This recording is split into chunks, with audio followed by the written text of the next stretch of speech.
This is the detailed CAD model for the Robot Chicken RC aircraft with short takeoff and landing capabilities for Team SpaceY. This highly detailed model was what allowed us to manufacture and test our aircraft. As you can see, we do have a monocoat coating on top of the wing, the horizontal tail, and both vertical tails. This provided our aerodynamic surface. But in this model, we can go ahead and hide that to see the internal structure of the aircraft. Looking at the front wing, you can see that each wing is equipped with an adjustable flap. This adjustability allowed the team to dial in the amount of lift that was being generated by the wing depending on the mission requirements. Each run had a different requirement based off the amount of payload the team planned on carrying, so this allowed us to configure the aircraft specifically for each flight. The twin carbon fiber spars that run the length of the wing not only acted as a structural component that tied the wing into the rest of the fuselage and airframe, but it also allowed it to be used as an internal alignment tooling to ensure that all of the ribs were concentric with each other along the length of the wing. Additional tooling was used to manufacture the wing and the empennage section, and we will look at those shortly.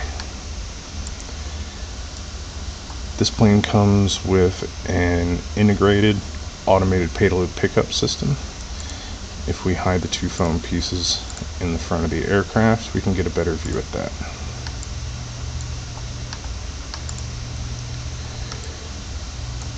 Beneath this platform is a small motor. This drove a winch system that was attached to two hooks which would interface with a bracket on the front of our payload. This winch would pull the payload up the payload bay door, using it as a ramp, and then as it reached the front bulkhead, it would continue to pull using the torque to pivot the door shut. Then a limit switch in the back would sense that the door had closed and activate a servo.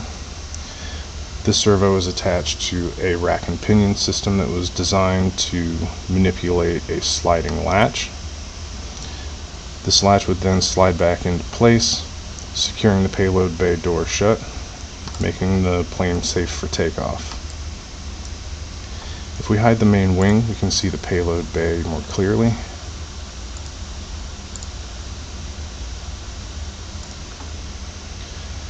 This is the payload container that would hold the payload in place during flight.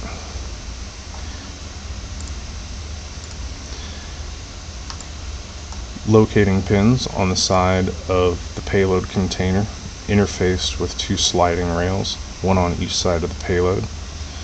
This would not only direct the payload into the proper position to be held for our center of gravity to be maintained for a proper static margin for flight, but the pins would also drop into two small slots at the end of their travel, locking the payload into position. The tension on the front of the payload from the winch also held it securely in the third dimension, ensuring that we had a fully secured payload. If we move to the back of the aircraft, we can see that our two vertical tails interface with our horizontal tail via the main spar of the tail. This configuration was done in case the team had realized after wind tunnel testing that a different angle of incidence was required for our tail.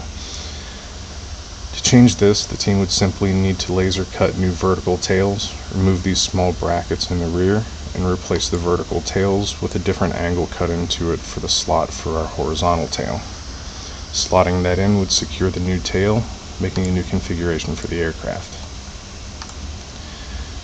We also designed a steerable landing gear system for the rear of this aircraft so that we could taxi with precision in and out of our payload pickup area, as well as to help reduce the landing roll to ensure that we could land on our 16-foot elevated platform. The axles of these wheels act as the pivot point and hinge for our rudders.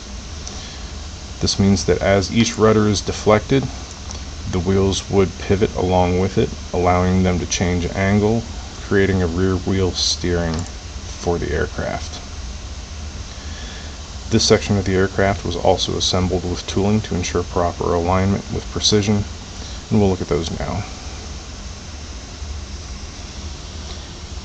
Each of the ribs was laser cut with tooling already attached to it. This ensured that each was cut with the proper precision to make them similar to each other, allowing us to align them.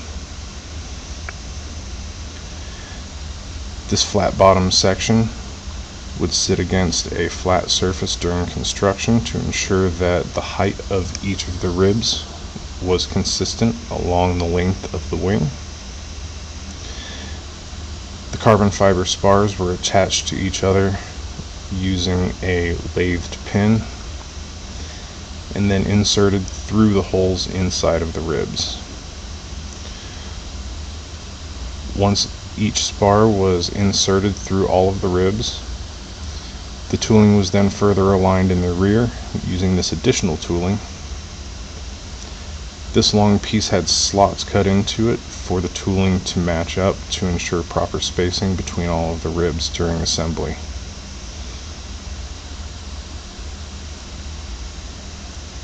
A similar process was used to ensure proper alignment during the construction of each flap. These flaps were laid flat so that we could get the tooling to set flat on a consistent surface, ensuring proper alignment during the glue-up process.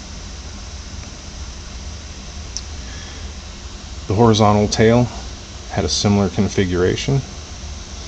This allowed us to similarly align the tail sections with proper spacing and alignment.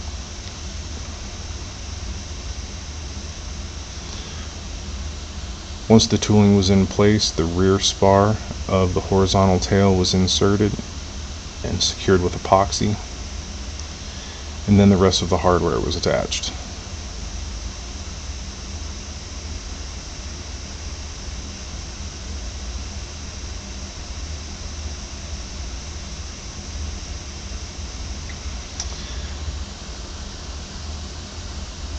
Once the tooling had been utilized for constructing the horizontal and vertical tails as well as the ribs, the additional tooling that was attached to each rib was able to be cut off by cutting through the small tabs on each one, detaching the tooling from the rest of the airframe. This meant that we had precise tooling during assembly that could be easily removed, leaving behind just the airfoil shapes that we required for our aerodynamic performance.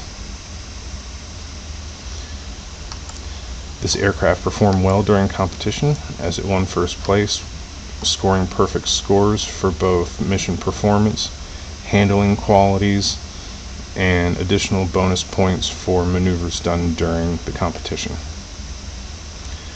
This aircraft was recognized by several industry-leading companies such as Boeing, Bombardier, Spirit Aerosystems, Wichita State University, and the National Institute for Aviation Research, citing it as the most innovative aerospace project and awarding it for advanced manufacturing innovation.